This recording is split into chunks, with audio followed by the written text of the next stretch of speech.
pledge allegiance to the flag of the United States of America and to the republic for which it stands, one nation, under God, indivisible, with liberty and justice for all. So, sorry, we don't have a full complement, but we've got a quorum, so we can go ahead and run the meeting. We'll start with an approval of our minutes from the last meeting. Make a motion. Second? It's you two. So, any other discussion? All those in favor? Aye. Tim, are you in favor of the minutes? I am. Good. Any opposed? All right, so I don't have to ask any opposed if everybody votes yes. Okay, HS1 is a resolution authorizing the budget modification, social services to transfer funds to SNAP employment and training. And from the info memo, you said this was because of contract raises, but there's no local share of $5,000. That's correct. Does anybody have any questions for Stacy on this? Okay, all those in favor? Aye. Tim? Aye. Any opposed? No, nobody's opposed. I don't have to ask that when everybody votes yes. Thank you. HS2, we're going to try to buzz through these quick because he has to go pick up his son from school.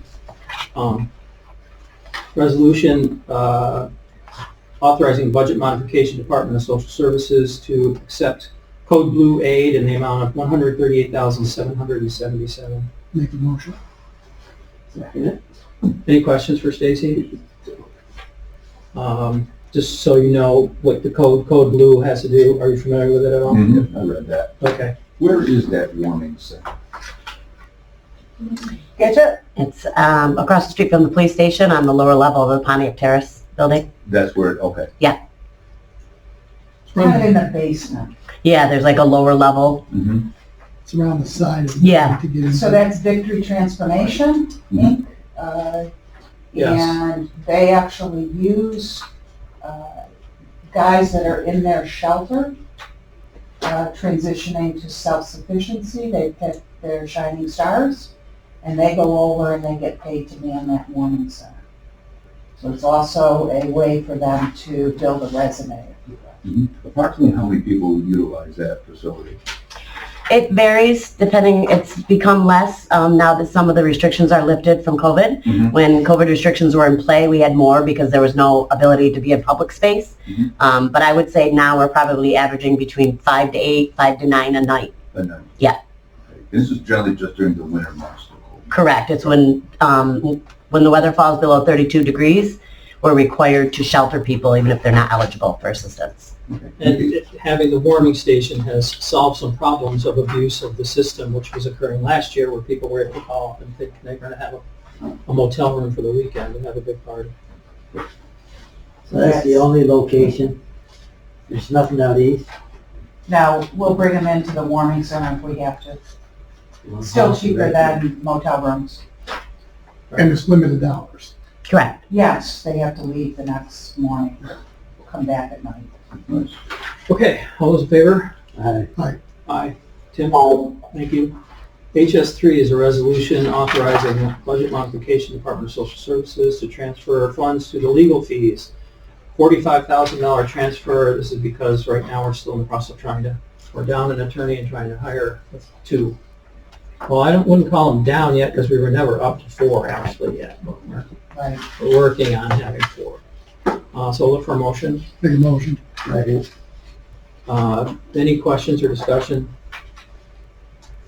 All those in favor? Thanks, Tim.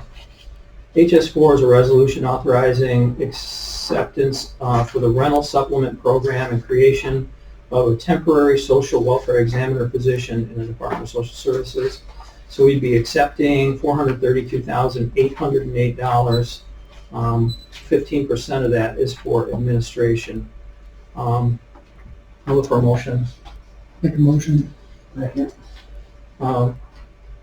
So the temp worker, is that coming out of the administration part, or is that? Yes, okay. But it's paid with 100% federal state money, so that's. Right. And there's probably a good chance if that ends up being a worker that works out well in the system, that they'll be able to pick up another system or another job in the organization when that money runs out. Yep. OTDA is telling us though that it's gonna be ongoing because it's rent supplement. Oh, Because we were really kind of like, so that we have to turn off the spigot at some point. Gidget is, for those of you that don't know Gidget Stevens, she's our Director of Financial Assistance, and she is so solid, has so much experience, knows this system inside and out. She's amazing to work with. Thanks, Stacy. Yeah. What do you want to? she's blushing. Yeah. Look at Jim. What do you want to say about RSP? So it's additional funding that we're getting from the state because of the cost of rent being so much higher than what people can afford. It allows us to actually provide additional funds to individuals to help them live in more adequate housing. So is this about catching up with people that were behind as well still? Is it a different program or the same program? It's different. It's different. This is the new additional funding stream that we were allocated based on our homeless numbers so that we can try to move people into permanent housing and out of sheltering systems. They Okay. just keep throwing money. They just keep having new plans. So has the income levels changed with that a little bit because of what's going on currently? So the funding streams of these are based around the HUD income levels. So right now, this plan, they have to be below 50% of the AMI. Okay, So it's not based on federal poverty levels like normal temporary assistance, Jim? We're on 4. Yes, 4 is all set, so 5. Okay, any other questions? Did the previous program ended? That's still Well, going too? they're still kind of, That's still good until September 30th of 22 as of And are now. you guys managing that as well? I am. and we're managing Emergency Solutions Grant, ESG. Yeah. That was, how much did we get with ESG? 1.3 million. 1.3 million. Hmm. And we weren't able to touch that until evictions started. Hmm. So with evictions on moratorium, we were only doing the ERAP. That was that emergency rental assistance. And now we've got the RSP, and we've got the ESGD, and we've got... Okay, all those in favor? like, Aye. Tim? Still out there? Aye. Very good. It's only two more resolutions to go. HS5 is a resolution authorizing budget modification, Department of Social Services to accept New York State Systems Change and Inclusive Opportunities Network, or SCION award, to get individuals with disabilities into the workforce, just in the amount of $78,033.31. I'll look for a motion. make a motion. Good, you guys are right on the ball now. Did you want to talk about this at all, or? We have an existing initiative in our employment and training unit at the One Stop. This is additional money we'll put towards that. And we just received word that we just received, and we'll have that next month, about $83,000 for putting guys who are in child support arrears back to work for those unemployed. So we're starting to see monies come in for employment and training as well. All those in favor? Aye. Aye. Aye. HS6 is a resolution appointing members to the Oswego County Child Protective Advisory Council. Everybody got the packet, seen the names. Does anybody, well, I'll look for a motion. Make a motion. Any questions, discussion? All those in favor? Aye.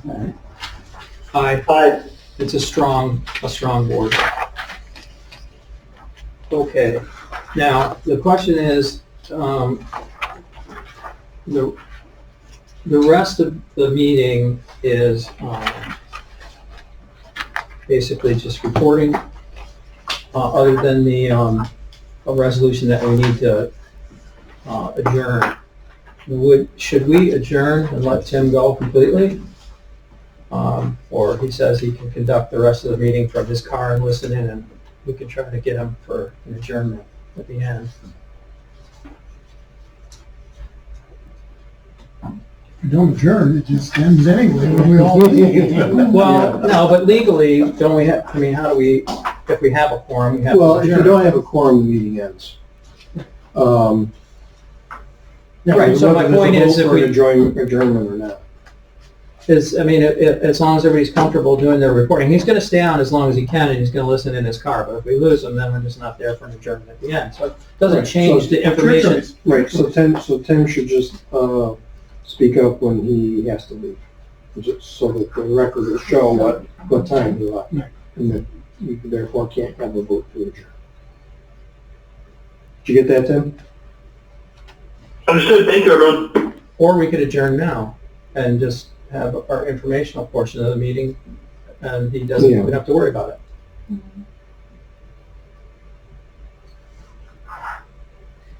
Well, to do these are these reports anything you want to be in the public record and part of the video for people to review later? Oh, I Because see, if you I see. adjourn, they cannot be. Okay.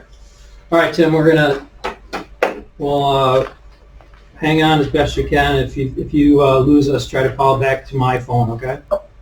Will do. Thank you, everyone. All right, thank you. We're still gonna ask you for an adjournment at the end. I will be here. Great, thank you. If you're not, we're leaving anyway.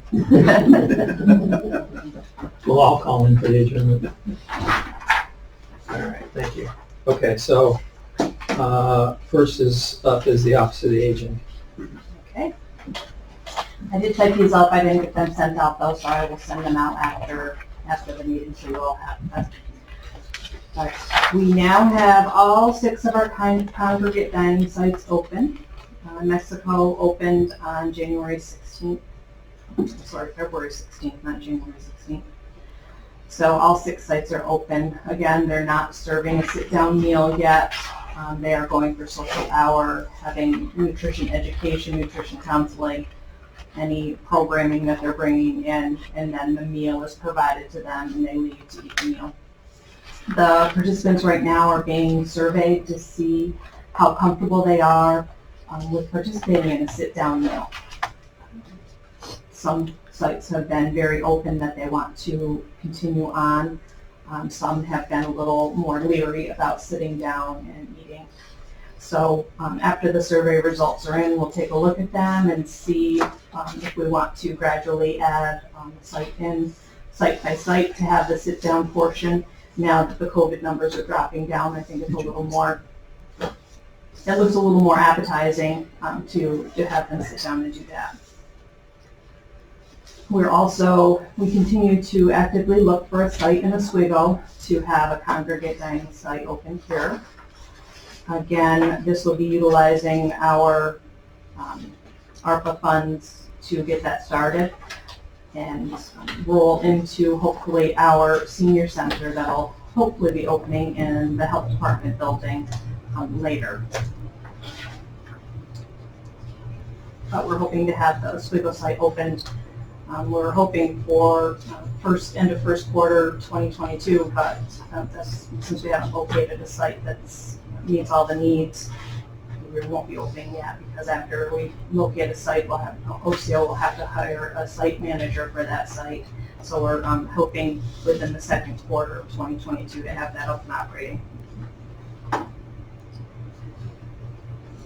HEAP, we received 435 applications so far for this HEAP season through Friday, February 25th.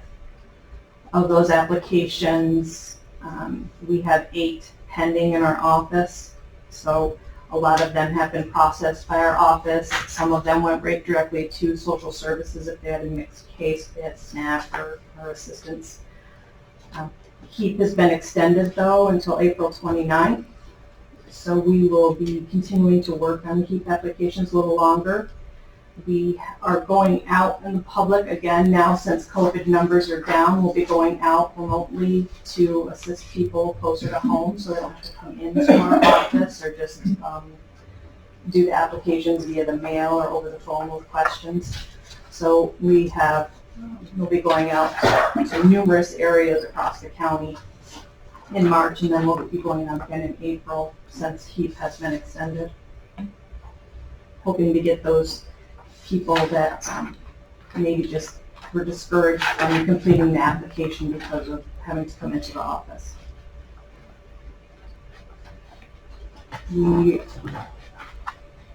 Our weekend home delivered meals began in mid-January. We have 25 participants with that. I think I reported at our last meeting. In January, we provided 192 meals. We don't have our February numbers yet because today is the last day of February, but it'll most likely double because February will be for a full month. And it's been very well received. People have been receiving them. It's really been a godsend for them to have those additional meals. Previously, many of them were just some of their weekday meals. They were setting a little bit aside so they had food for the weekend, so this is helping them out tremendously. As part of that, to tie in a little bit with that, separate and apart from it, but the 2 recent fire fatalities, one in Oswego, one in Fulton, were home delivered meal participants. So we're working with the fire coordinator to get some education to our home delivered meal participants on fire safety. I think that's needed and necessary with the recent fatalities that they've had. And that'll go out to all of our participants. We're also going to be working through our New York Connects office with the local fire departments to see if we can get out and give them some education on the programs that we have available. The majority of calls are falls, many of them. I mean, you have the fires, certainly, but a majority of calls that our fire departments have are falls. And to let them know about information we have, how we can help people, maybe help avoid those falls so that those calls aren't coming in. The disability awareness funding that we received, we're planning to have a caregiver disability awareness resource fair in May during Older Americans Month. We'll have agencies there to provide information on services that are available. We'll also we're developing a disability awareness toolbox. It'll be, a folder of information, and then we'll also have a flash drive that has forms and literature, contact information all on the flash drive to be shared with everyone that participates. We're looking to work with SUNY Oswego, their memory project, a storytelling project, to maybe have a side workshop during the event for participants. We recently met with volunteer transportation as well as the mobility manager to talk about farmer market transportation for our seniors.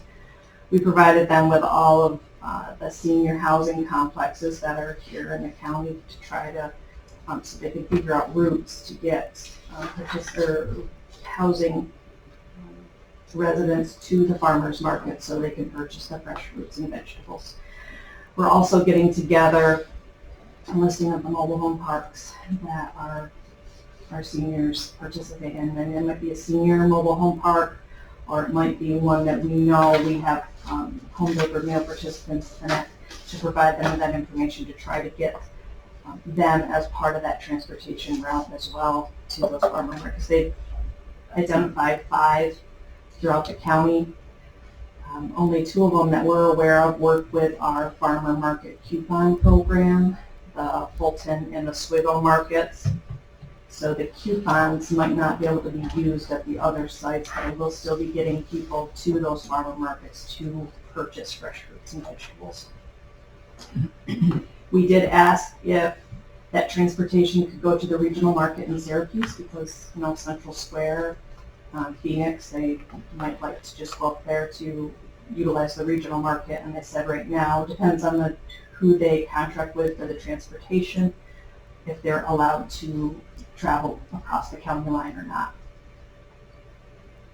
So that's still up in the air. And the final item I have on here is that We are preparing a resolution to bring for the next meeting in support of incorporating health across all policies. This is part of our age-friendly grant that we received. That was one of the goals at the end, to have a county resolution for health across all policies based on friendly aging and in conjunction with the governor's executive order number 190. So we're getting that together to I'll probably work with Phil before I bring it forward to make sure I'm in line with everything with the county. But hope to bring that before you to have it passed at the April legislature meeting. But that's all I have. Anybody have any questions? Yeah, I've got one. Okay. With the current bills going up in utilities, is there going to be a second round of heat, or have you heard anything? Or There is a second round. there is now? Yeah, they just authorized another emergency benefit. There'll be a third round? Well, maybe. And pushes off until April 29th. 29th. For the Yeah. second? Correct, for both Until regular and April 29th. emergencies, yeah. Okay. Yeah, because I've heard some comments, you know, with my other life, that Yeah. some people have been very shocked, especially this last month, Bill, that they were like, whoa, wait a minute. Yeah. Well, typically we'd have about 180,000 for lighting admin. Probably, look, maybe a little higher up, closer to 3, maybe, usually. But then they gave us another 500,000?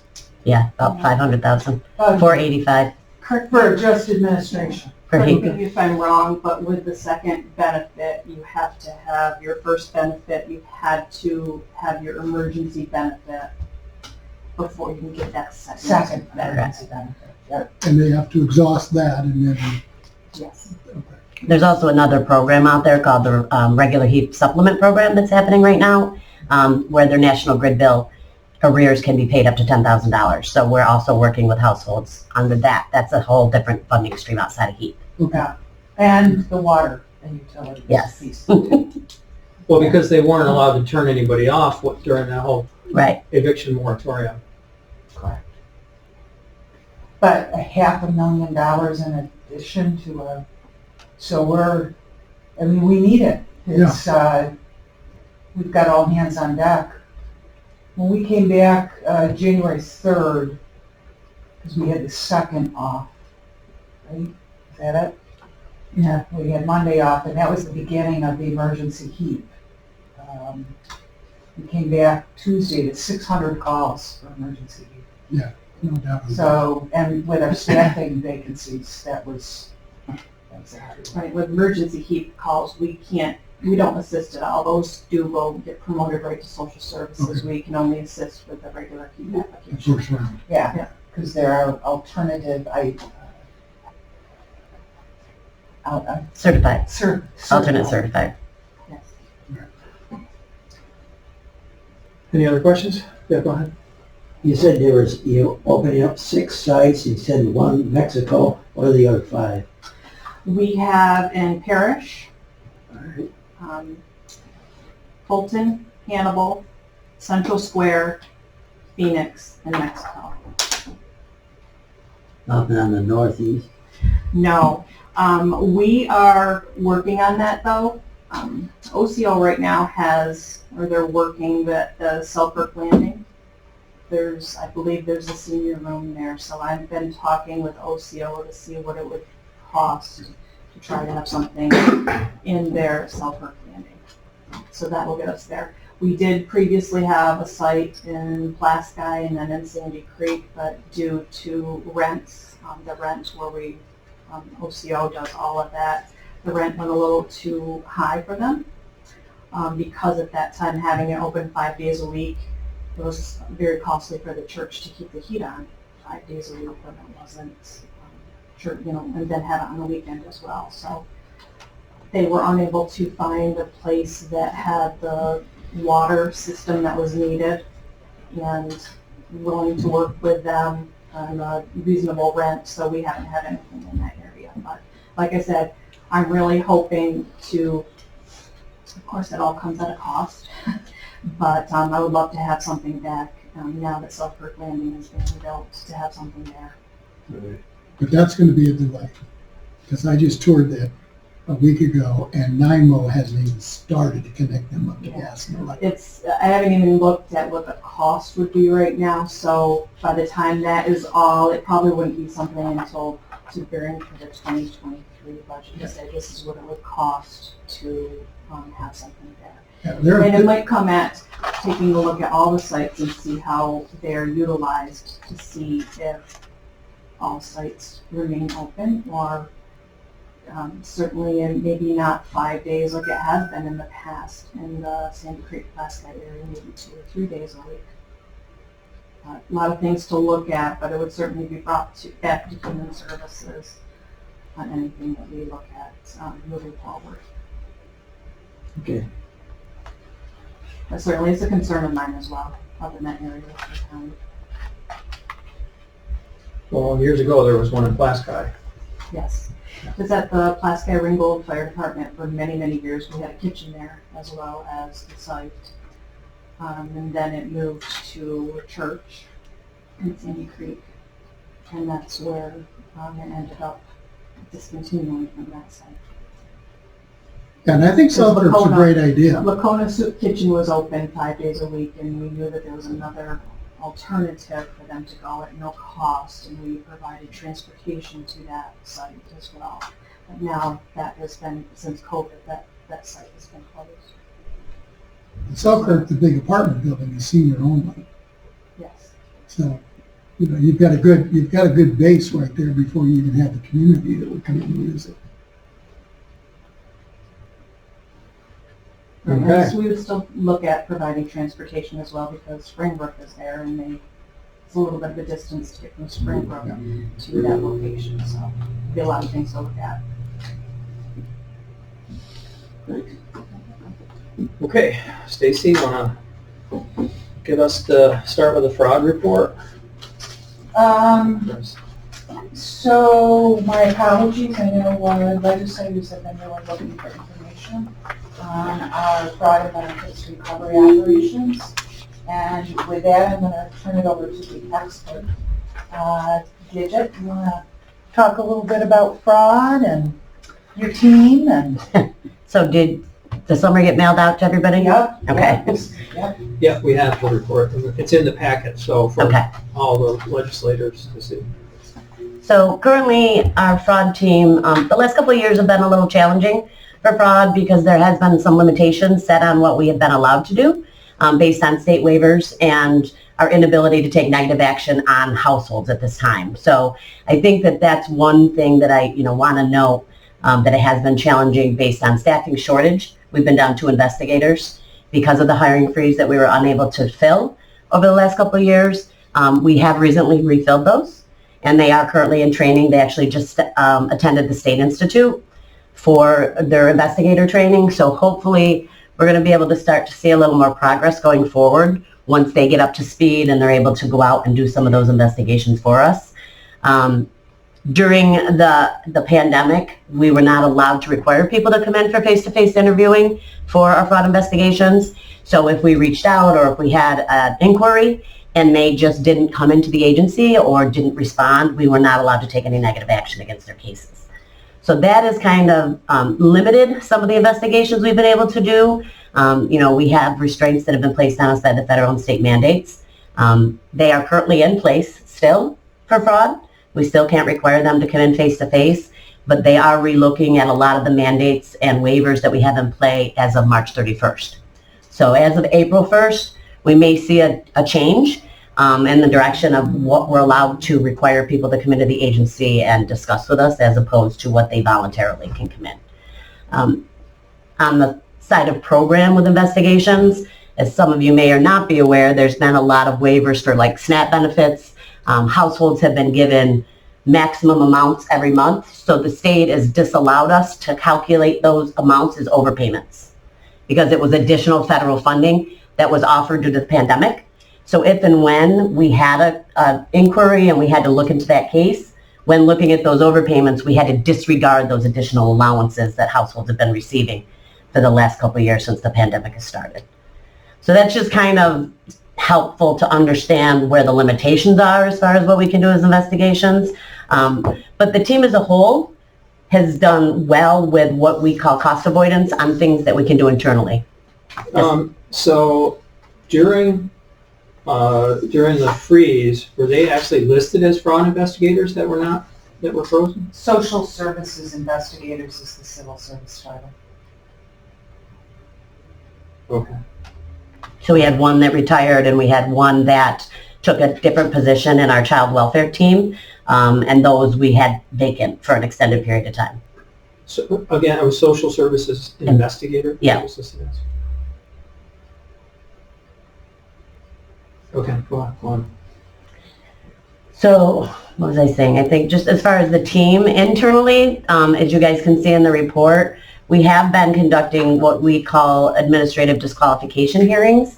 So that's kind of a case that may not meet the monetary threshold to be sent over to the DA's office for prosecution, but we can still bring them in front of what we call an administrative law judge through our OTDA, and they can be disqualified from getting additional benefits.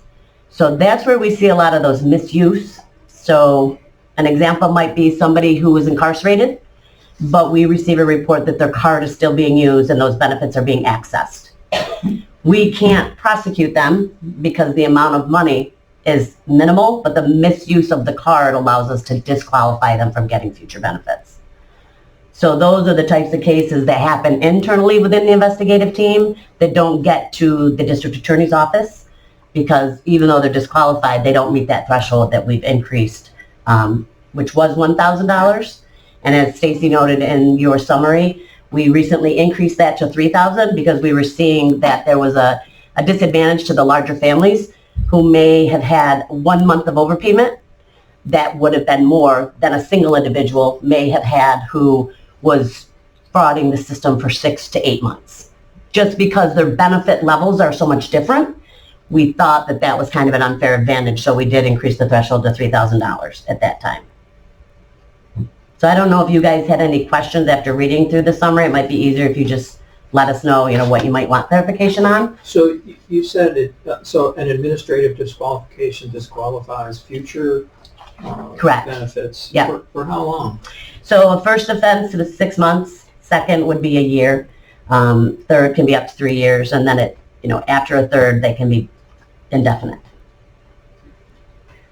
I know one of the things legislators have said to me is, since you've come, we haven't seen the pictures in the paper of fraud arrests and, kind of the front page. And you know what? If you think about how many people broke into other people's homes before, all of a sudden we got these home security systems. Some people just put out the signs. They won't even hook it all up and spend all that money. And it still kind of deters those break-ins to homes. You can kind of think of it in the same way. Technology has created opportunities for us to prevent that fraud before it even occurs. And if it does occur, we catch it really quick. So the days of having, these, 8 or 10 people arrested with big amounts of money and welfare fraud, not that it can't still happen, but it would be pretty hard. There would have to probably be some collusion. It is a whole different way of looking at fraud than when Gidget and I first started back in social services. Those are the days we knocked on all the doors. Yeah. Yeah, and we still knock on doors, and we still go out there, especially with our homeless folks. Mm-hmm. Yeah, there's a lot, like Stacy's saying, we do a lot of proactive approaches as opposed to reactive. With our sheltering people now, we have random check-ins. Our investigators do that to go out and make sure they're complying with the requirements for getting temporary shelter. So those people who are in those hotel motels, to make sure they're not having guests that they're not supposed to make sure they're not utilizing, substance or alcohol, that prevents them from getting assistance they wouldn't be eligible for, as opposed to us providing it to them and then trying to recover it on the back end. So we've really, since I've taken over the fraud team, the team has worked really hard to find proactive approaches to never let the money get out the door, as opposed to us trying to recover it once it's already been given and spent. You did instruct and contract with Bonadeo to come in with its staffing and more efficient ways. So I did include some of that in there. I know there was some legislators who I think felt it was questionable when we shifted one investigator over to the social welfare examiner, which is what we desperately needed, was an SWE. So I actually highlighted Bonadeo. Yeah, they didn't come right out and say, hey, DSS, you're overstaffed and fraud. But you can see what they recommended. You know, take a look at these. And we indeed did, as I said, we pushed that over. It's our social welfare investigators, including with fraud, that can correct worker errors and catch any other kind of budget calculation issues. Is that pretty accurate? Yeah, I think we work as a team. I mean, the benefits of how we operate now is they work more in a partnership, the social welfare examiners and the investigators, to ensure that people who are eligible for benefits are receiving them, and be sure that the ones who aren't and who are intentionally trying to fraud the system are, you know, being called in to have questions given about how that's happening. We have reviews now of cases prior to going to the district attorney's office, which we didn't in the past, because we found that a lot of time and staffing was put into cases that eventually were not accepted. For whatever reason, it could have been somebody with an education level that might not understand some of the rules. And when you invest hours and days and months into an investigation to then find out, it wouldn't be accepted. So now another time we're trying to be more proactive, where we actually have a review panel of myself and our program policy people to sit down and ensure that there's true intent and there's violation of the regulations before we go that far, you know, down the rabbit hole. So it makes sense that in 2016 that you were borderline overstaffed there, because back in 2013 and 2014 is when we had the huge backlog, and we actually hired 2 new fraud investigators specifically as fraud investigators. So, and we were behind hundreds of cases. Yeah, I think Stacy put the numbers in there when Bonadeo did the review. So by the time they came in, that had been cleaned up. No, by the time they came in, it was worse. Yeah. Oh, really? And we shifted policies, like the one we talked about, raising up to 3,000, using other means. Worker error, all the worker errors, whenever it could have been fraud, it went there, and it was just workflow. Sometimes, yeah, when you have short staffing and workers are trying to get work done in a timely fashion, they sometimes can't act on things as quickly as they should be able to, which creates overpayments, which some people would see as fraud until we as policy started to look, and it really was an error on our part, that somebody in another team knew of it but forgot to tell somebody, or they forgot to note it on a case. So when we started to dig into that backlog and sift through, we prioritized to recover safety net funds first. And I think the numbers Stacy had in her report, you know, dropped pretty drastically when we started to streamline the processes.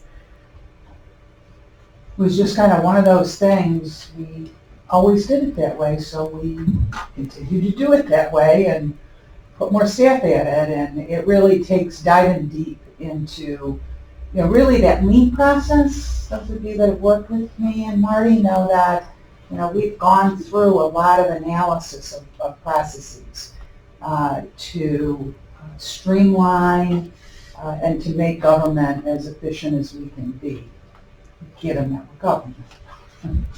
So where are you with the team right now? Is that, I mean, so you've got the list of the fraud team. Are you down people in that division, or are you good? No. We're good. We just have 2 that are new, that are just being trained. So they are doing some of the tasks that are required of the investigators, but they're not fully, they don't have a full caseload yet, because they are still learning, you know, how to write a prosecution, how to write a disqualification hearing. We're still in that process. So the rules that changed that made it more difficult for you, are they starting to be The waivers returned? go by then? Yeah, Yeah, because fraud is about rule breakers, right? And so if the federal and state governments say, well, we're waiving all these rules, well, then where do we go with the rule breakers? So, we are waiting with bated breath for those rules to come back. People need to be held responsible for their own self-sufficiency.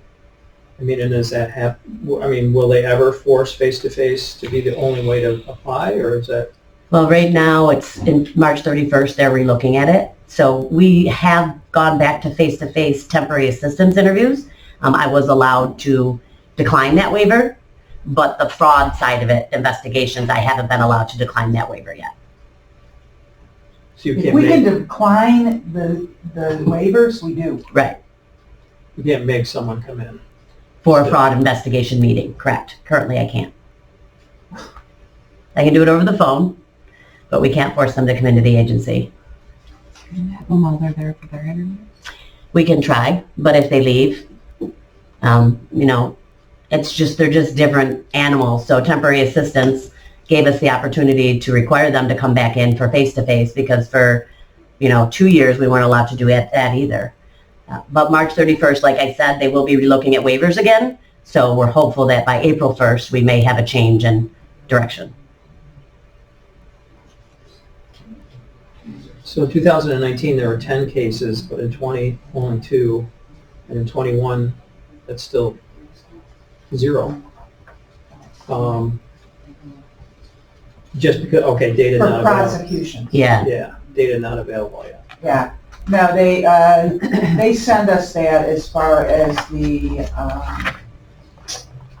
outcomes and disqualifications and what the cost avoidance is. So if you didn't catch this, we didn't catch this, how much would it have cost you? And you can see by the figures I put in here that the total cost avoidance for 2020 was still almost $300,000. So that's pretty significant given all the rules waived. And then as far as monies received, if you look at 2019, 2020, and 2021, 2021 was a banner year at $1.3 million.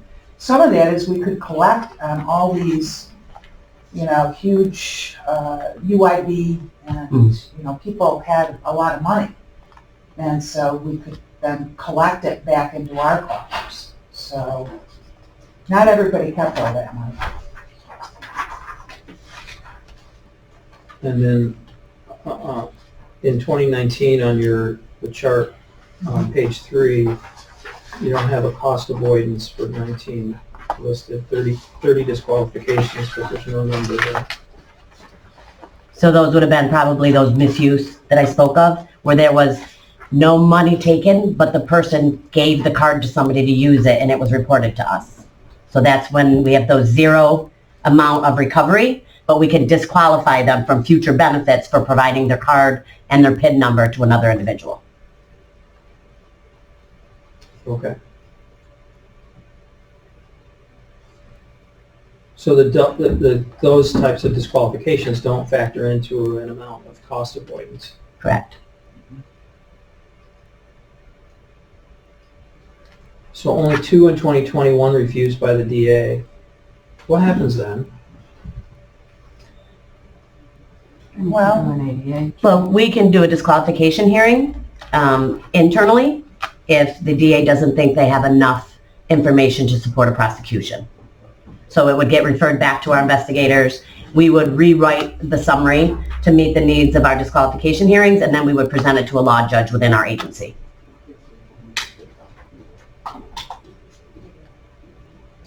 Other questions? I used to be a fraud investigator and I worked in social services. I don't see anywhere here, do you have any contact with the sheriff's department on any of these investigations? I don't think so, do we? Kind of clarify, to do what? To do the arrest. We do that once we get them referred over for prosecution, the sheriff's department does work with them for issuing the arrest warrants. They don't come out and help the investigators work? Correct. No, they don't. We haven't had actual police officers assisting with that for quite a few years. Probably since you left. That was it. Yeah, and I've been there since 1993. And we had investigators then, shortly after I started. So it had to be in the 90s, I think, where they stopped using actual police officers. I retired in 1991, so. Probably the There you next go. one. There you go.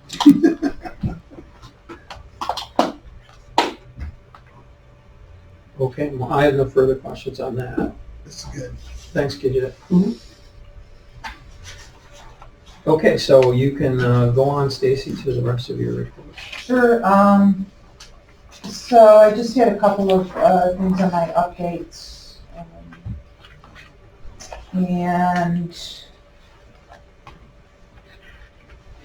thank God, we seem to be on the downswing of this whole Omicron.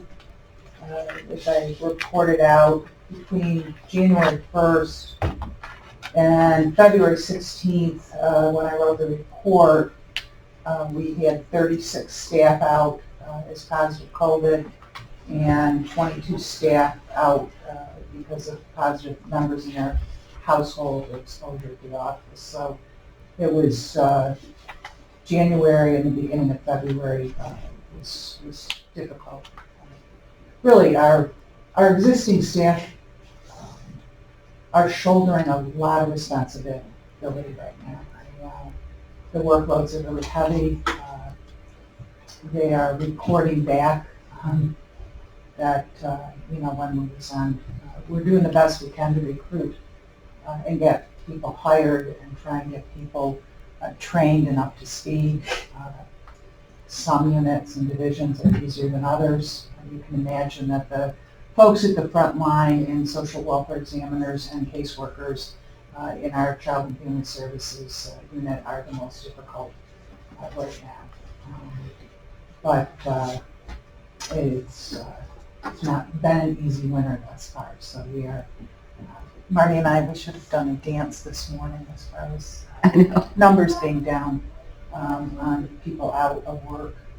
And then we are looking at office space, shifting some office space around. It's not just COVID. I mean, that has certainly been a contagious disease, and when we have cubicles that are only 3 feet apart and kind of barely walk down through the aisles, it's not just that, but the year before COVID, we had 3 people in the hospital and literally, pockets of 8 to 10 people out with really bad flu. We spoke about the flu coming in today. That'll keep somebody out of work for a week or more.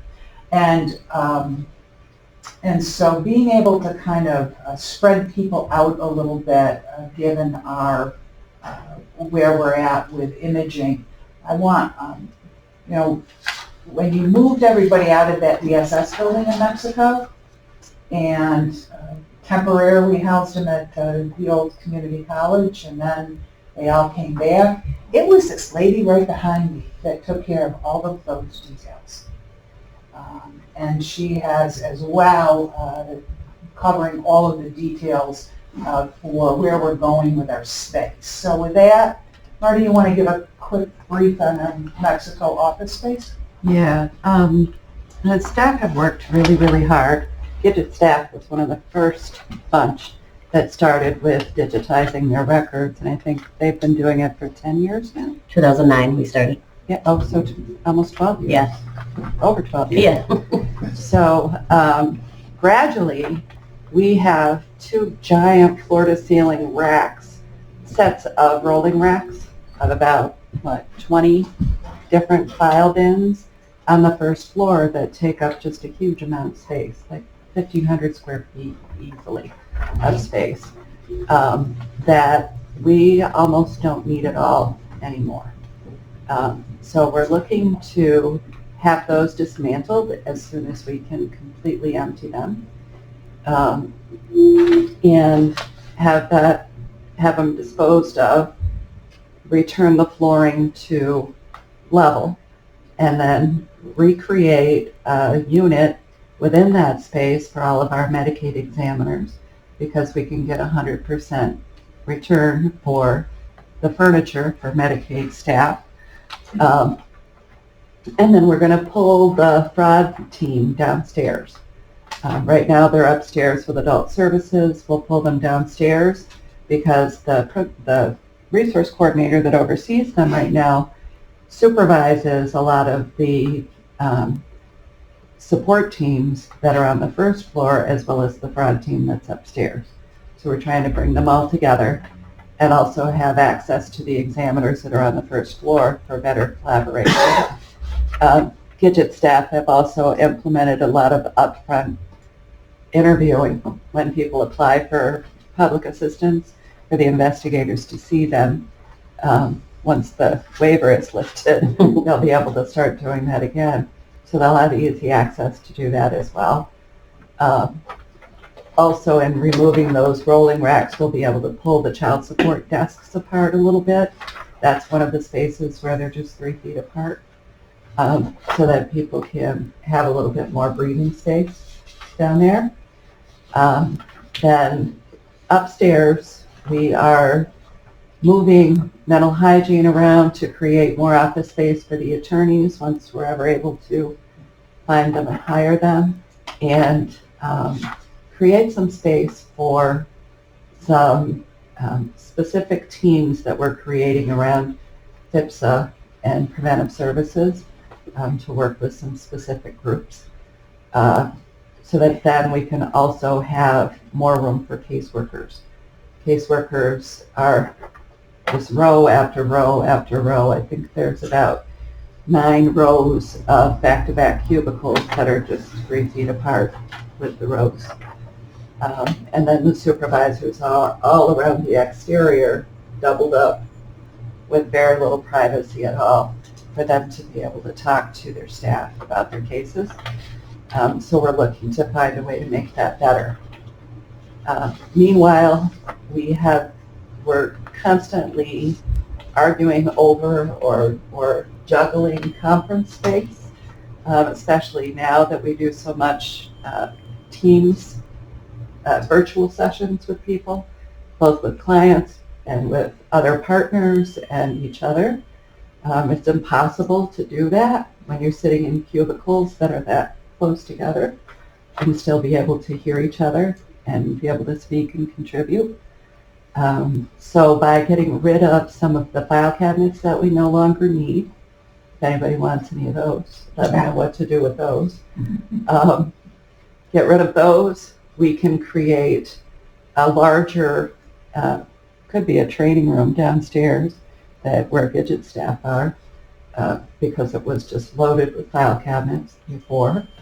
And upstairs, we're going to pull one of our senior caseworker trainers out of the conference room and put her out on the floor, because we'll have some space for that, so that can be freed up for other people to be able to use as well. Now that we've gotten a lot of our caseworkers onboarded, it seems like it's going to be a constant cycle, but we can free up a little bit of space that way. We still have plenty of records, plenty of file cabinets. I walk around and pull open people's file cabinet drawers just to see if they're empty, and they're just holding on to it because they might need it someday. And I mark them to get rid of it.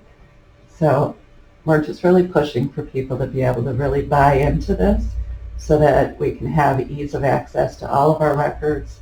Records can be managed with the push of a button rather than hauling records all over the place. You don't have to worry about water damage, fire damage. We had a whole bunch of records destroyed by rodents one time. All of that stuff goes away. And we take advantage of what the technology world can offer us for that. A lot of our audits are done electronically now too. So all of our records would already be in that format, and we can send them off and not have to, scan all of those pieces of paper in order to be able to get that done. So we'll be looking for probably moving some money around to make that the rolling racks disappear, and giving away lots of file cabinets. and then we'll shift people where we need to. Because of the kind of domino effect it takes in order to make those kinds of moves, probably going to take us across the whole year to get everything done. And then there will be more projects to do after that in 2023, just to be able to affect the spacing out of people and being able to give them a little bit more room. So, That's the payoff of investing in the scanning Yes. equipment and yes, technology. in some of our areas, like the CPS clerks, they have lateral files behind them, and then they get stacks and stacks of boxes up to the ceiling that are just dangerous. You know, you don't want, I'm worried that they're going to fall over on them someday because there's just nowhere to put stuff and nowhere to put people. So we just have to make better use of the space we have. Well, I'm a little bit disappointed because we started that process and I have 6 file cabinets I thought I could give to you guys. No, And we're just starting. I think we have about 36 to get rid of. Yeah, I'm afraid to say that there's probably gonna be a lot of scrap metal. Yeah. Going towards I the- thought with those rolling racks, you know, somebody might want to come get them and put them in at a hospital somewhere, but everybody's doing the same thing. Yeah, that's what we've run into. I think we've called about 9 different people. And Yeah. some of these are the real heavy Hond with a lock. And Oh, Right? they're yeah. phenomenal file cabinets, but Oh, they're so heavy. Well, if which you is leave nice, them- but If you leave them there, they get stuck full of, you know, coffee supplies or Christmas decorations or, you that's know. exactly what's And I'm happening. like, take that stuff home. We threw all that out and locked them all up, took the keys up front. We got 6 of them we're trying to get rid of. We're gonna end up with about 14 more that we've got Yeah. scrap out. You know, I wanna say with, when we say these supervisors over our caseworkers are doubled up, it's literally kind of an oversized cubicle, and there's maybe, it's not 3 feet, a foot and a half, 18 inches maybe, into it, desk. I mean, they're trying to deal with, say, a child fatality, really, you know, awful situation going on. And then a couple of feet from them, you know, I've got a supervisor trying to talk a caseworker off the ledge that's out in the field and I mean, it's not acceptable to me. It's just not acceptable. It's one of the angst, you know, little by little, we picked away at the real pressure points. Northwoods was phenomenal in helping to get more efficiencies and give tools to our workers.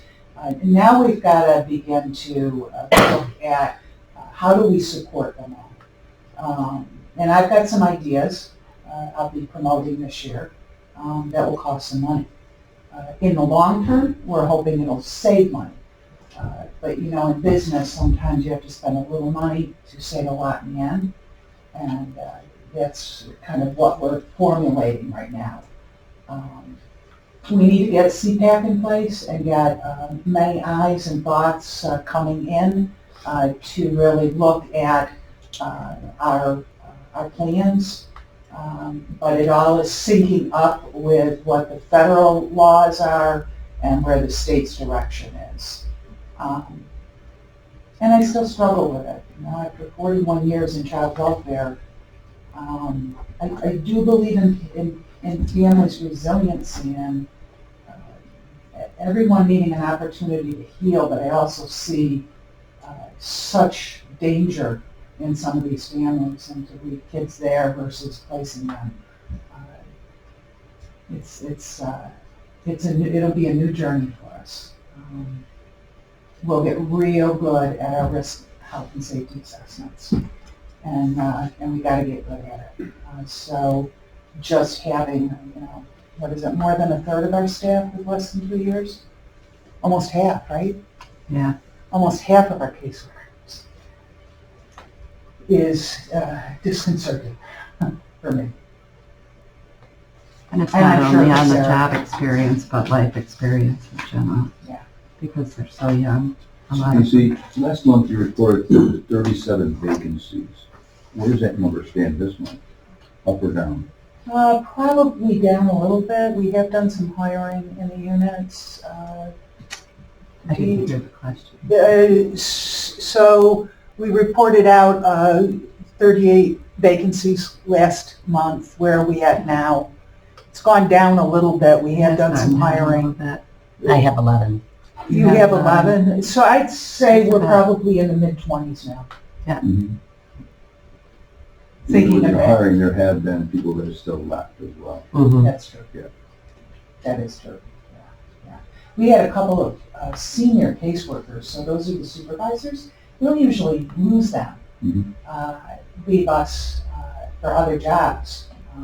They just felt too overwhelmed with, that we need more seniors because some of them are carrying 6 and 7 caseworkers, with half of their team having less than, a year and a half in. And they're scared. They can't keep up supervising all of them. There's been some lawsuits in the state. I've passed information on to our chair and to Bill about a lack of supervision so that the caseworker and the supervisor and the whole chain on up were held liable. Lawsuits are won because we're not paying close enough attention.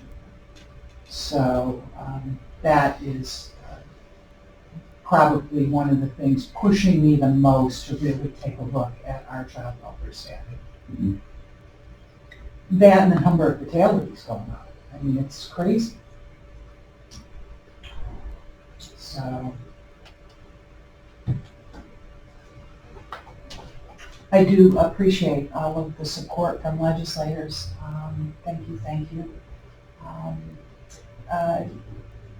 To our chair and vice chair, for those members of the Human Services Committee or any legislator on the board who would like to talk with me further about fraud or any other issue, please let me know. I'm happy to always meet with legislators.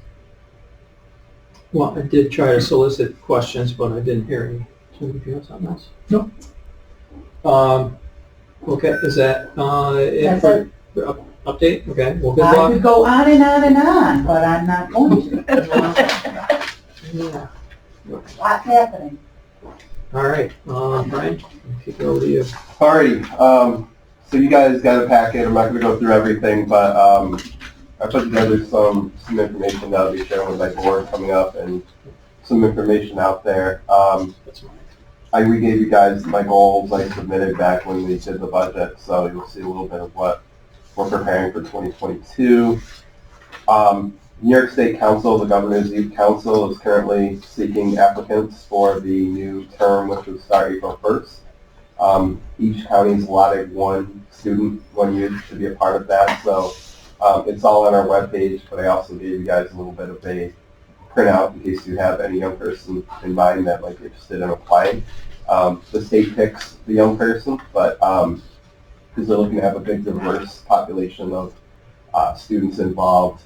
Our past student was from Mexico. She put in 2 years, so we're into the part of looking for a new one at this point in time.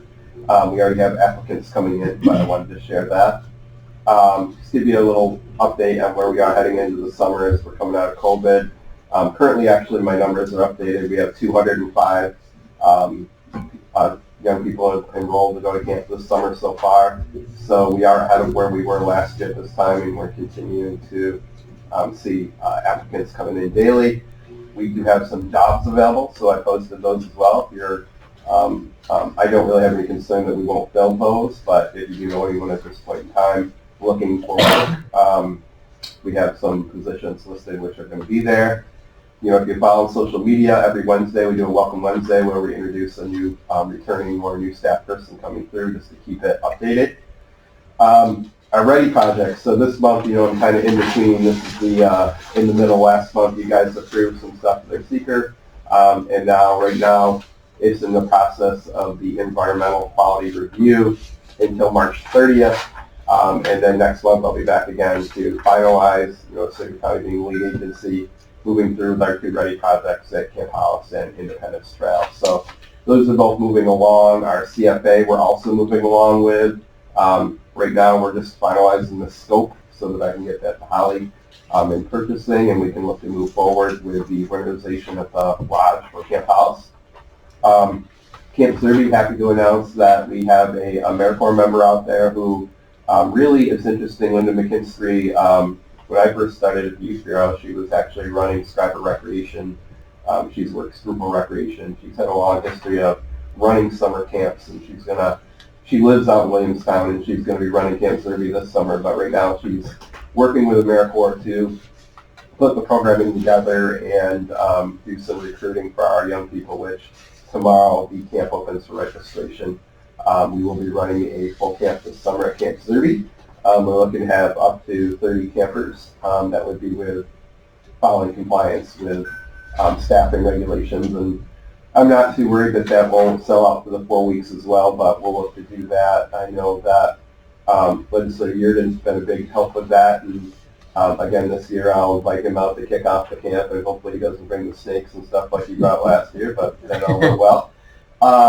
Also, as soon as the weather clears, you guys had approved last year with some funding we had left at the Pack-A-Mole building.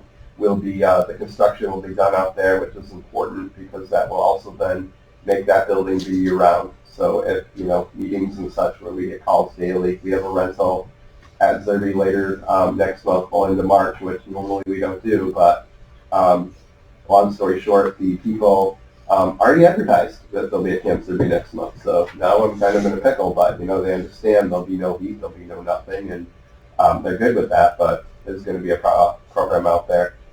Last month I gave you guys our ARPA wish list, and I just put that down there again. Not necessarily on this list, but I've talked to Phil a little bit about it. Greg and IT, we're trying to figure out broadband at Zerby, both Allison and Zerby, but definitely at Zerby that, with the use of, I know PSS, for example, has used the lodge and such out there for different trainings or different things, and I think it's important that we have broadband out there for not only security, but also with this day and age, whether it's weddings, rentals, or whatever it might be, everything now is, we just heard them talk about records and such, is becoming in a world where if you can't provide, people will look for the next place to go. So keeping up with the times, we're looking at that. Also, with summer, we're looking, at Independence Trail to get a park crew there. We're willing to waive house if we have to, but we're looking to, there's a lot of work that needs to be done at Independence Park Trail, and we're looking to do that. As well as Zerby, that we have a lot of things that are going. Our Youth Corps program, interestingly enough, I've been in communication with Del Guile. Youth Corps pretty much ended 2 years ago and such with COVID, and the schools are in such need at this point in time. So Del's been reaching out to me about what more can be done with that, and that's down the road to consider, but that's a conversation to be had. Mini grants are now available starting tomorrow. They've been very popular in the county. You can apply for up to $1,000, not-for-profits, to do about seed money, or what would you do with what's not in your budget, and we work with numerous agencies to do that. Let's see, our AmeriCorps program's in year 25 right now, so again, they've received money through ARPA to increase the allowance that they can provide to make it more competitive. So we're looking to, as again coming out of COVID, that a lot of our municipal programs in the summer and such work with us with that. So that's our biggest season we go through. We have 43 slots available for the summertime. So we'll hear more about that. Our Youth Leadership Summit, again, that's another flyer you'll find in the packet. That will be May 18th at the Fairgrounds in Oswego County. We've always held this at SUNY Oswego, but with COVID and just the opportunity to have it in a new location where you can have the outdoors to use to your assistance. For example, one of our board members for the Youth Bureau, Heather Del Conte, sits on the agricultural board at the Fairgrounds. If you know Heather, agriculture is a big passion of hers. She's taking that under her wing she has a farm coming in who will be bringing live cows and such that day. So we'll be having things to that matter. The Novellis and Entergy always bring great presentations where outdoors. We'll thrive off of that. The New York State Police bring their canines the day of the event. Oswego Police is bringing a drone that day, so they're going to be able to show how things can be done. So again, giving hands-on experience to about 700 to 800 eighth grade students in Oswego County. We're working hard to get that done, and as I've always said, we have 7 school districts prepared to go at this point in time, and it's much easier for me to cancel it if we went in the wrong direction and then to try to put it together at the last minute, so we're moving forward with that. You can read about our PROS program that's working at Oswego Middle School and up and running. Our leadership of Oswego County youth are both all thriving. Harborfest, as you've heard, is coming back this year. We run the children's park, so we're busy putting that together. And then we have some new programming that's being done. You'll see things in there such as the Trivia Night coming up and the Kids Gardens Club, which is another new piece, which working with City BOCES, they have a whole bunch of seeds to distribute, so we're going to be doing Kids Garden Club this summer. And then next month, like I said, we'll be back for the part 2 of the Seeker, and then also Joe from Soil and Water. I think he's talking a little bit about that, Phil. Makes me a little nervous, but he can explain to you guys how they want to introduce a new bug into our community and we'll eat the bad bug. He just sounds like a bad horror movie to me. But anyways, he'll be talking to you guys about that. To my understanding, there'll be no cost to us. It's all Soil and Water. It just is what he's going to come in to sit on. I'm going to try to explain that to you guys. So that's really about it. I just wanted to give you guys a snapshot.